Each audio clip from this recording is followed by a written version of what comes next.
Hello YouTube, Chaotic300 here, and this is the story of my yellow version Ashlocke. What is an Ashlocke? It's kind of like a Nuzlocke where if a Pokemon faints, it's dead, and if all your Pokemon faint, it's game over. You can only catch and be given Pokemon that Ash caught or evolved in the anime. Anyways, that's pretty much it. Here we go.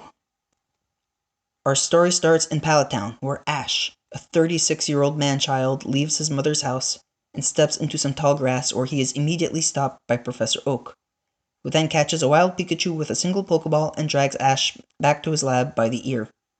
Professor Oak then offers to let Ash take a Pokemon that's in a Pokeball on a table, but Gary shoves him and takes the Pokemon instead.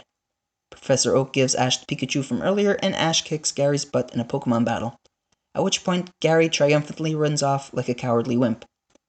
Pikachu breaks out of its Pokeball, and so Ash and Pikachu walk over to Viridian City, where they get yelled at by some old dude in need of a coffee who is blocking the road. They go to the Pokemart, where they get tasked with delivering a package that Professor Oak had ordered from Pokemon's equivalent to Amazon. Back in Pallet Town, Ash delivers the package to Oak and is given a Pokedex to complete. Spoiler, that thing will not be completed. Ash looks through Professor Oak's email and finds out about the Pokemon League, and so begins Ash's quest to challenge the Pokemon League, or die trying.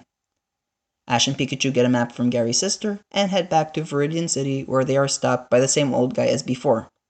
A wild Rattata appears and the old guy attempts to show off his catching skills, only to trip over his Pokeball as the Rattata gets away. Ash then enters the Viridian Forest and catches a Caterpie and a Pidgeotto. After some grinding, Caterpie eventually becomes a Butterfree. Finally, remembering the Pokemon League, Ash heads to the Indigo Plateau entrance on Route 22, only to be met by none other than Gary. They battle and Gary gets his butt kicked yet again. Arriving at the gate of the Pokemon League, Ash is stopped by security and is told that the Elite Four don't battle noobs, and that he needs to get badges to enter. And so Ash begins his long journey to get all 8 Indigo League badges. Ash gets through the Viridian Forest and makes it to Pewter City, where Butterfree bugs Brock, and Ash earns his first badge. He then hikes towards Mount Moon. At the Mount Moon Pokemon Center, a middle-aged balding man offers Ash a Magikarp for 500 Pokédollars, which Ash immediately refuses. Deep in Mount Moon, Butterfree bugs a super nerd into letting Ash have a fossil. He picks the Helix fossil because it was epic when Twitch picked the Helix fossil all those years ago. He's then ambushed by Jesse and James, who are sent blasting off. Ash eventually makes it to Cerulean City. Ash enters a house where some girl named Melanie gives him a Bulbasaur. Heading north, Gary challenges Ash to yet another battle and gets his butt kicked for a third time. Does this guy ever learn? Going up the Nugget Bridge, Ash defeats 5 trainers and receives a chicken nugget as a prize, and gets a job offer that he can't refuse from Team Rocket, which he promptly refuses. Ash then finds some Damien dude who gifts him a Charmander that he was planning to abandon.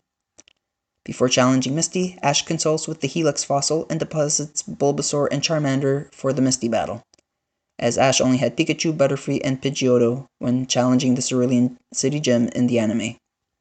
Butterfree and Pidgeotto nearly died paralyzing and blinding Starmie, and Pikachu was able to save the day with the help of 3 critical hit Thundershocks, winning Ash his second badge. Since Officer Jenny is blocking the only way out of town, Ash then heads up north to Bill's house and is greeted by a talking Pokemon. Pikachu freaks out when it enters into a teleporter and comes out as Bill, who gives Ash an SSN ticket. Ash then returns to Cerulean City, where he confronts a Team Rocket grunt who raided a house, causing the grunt to flee. Ash then travels to Vermilion City. Right before entering Vermilion City, Ash barely manages to beat a junior trainer who has Eradicate that nearly killed his entire team. Fortunately, nobody died. Upon entering Vermilion City, Ash heals his Pokemon and trades Butterfree for Eradicate, only to immediately regret his decision and do a trade back. Maybe the extra Pokedex entry will be useful to Professor Oak. Who knows? Ash then boards the SSN, defeats every trainer on board, including Gary, and then rubs the back of a seasick captain who hurls on deck and gives Ash the HM for cut. As soon as Ash leaves the ship, the SSN leaves and presumably sinks. Ash then challenges the Vermilion City Gym. In the gym, Ash digs through some garbage bins and finds some switches to unlock some electric doors. The gym leader, Lieutenant Surge, calls Ash and Pikachu babies. Ash's team got destroyed, and as Ash attempted to flee for his life, Lieutenant Surge fried him where he stood with Thunderbolt.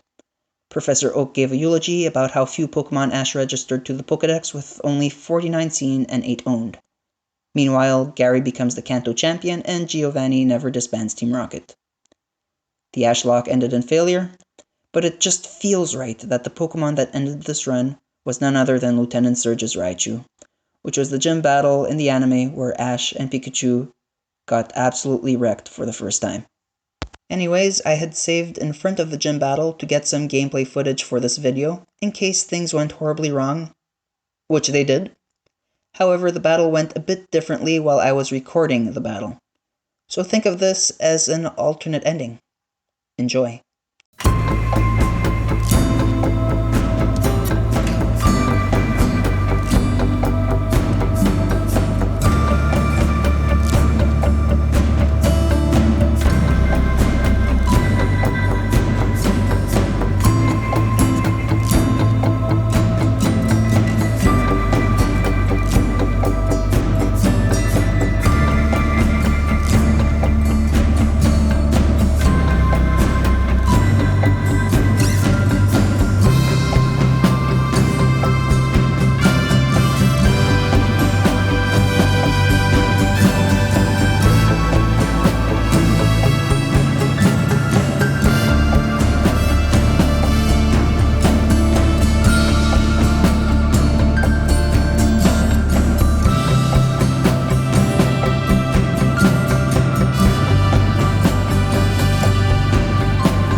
Since he needed the PC to dispose of dead Pokemon, Ash was able to get one last cut from Bulbasaur to get to the Vermilion City Pokemon Center.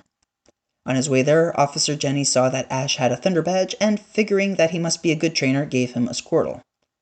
However, since all of his Pokemon that could learn Cut were now dead, Ash was now stranded between Vermilion City and Cerulean City for the rest of his days with Pikachu and Squirtle, never able to get all 8 Kanto badges, as even 3 years later the Celadon gym is blocked by a tree that needs to be cut down.